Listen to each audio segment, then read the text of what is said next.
Your left joystick turning left or right is gonna turn your cabin left or right.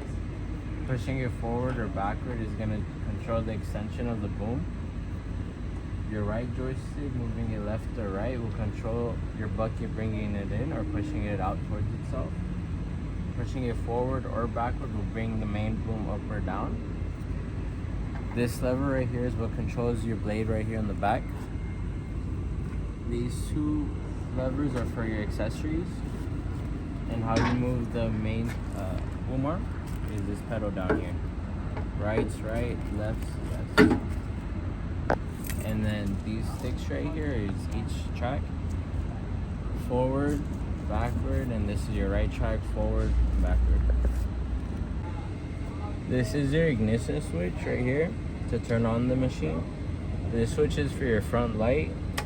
This is your unlock and lock switch. When it's locked, you won't have power to your hydraulics, your joysticks right here. Once it's unlocked, you'll have power again. And the last thing is down here is your battery switch.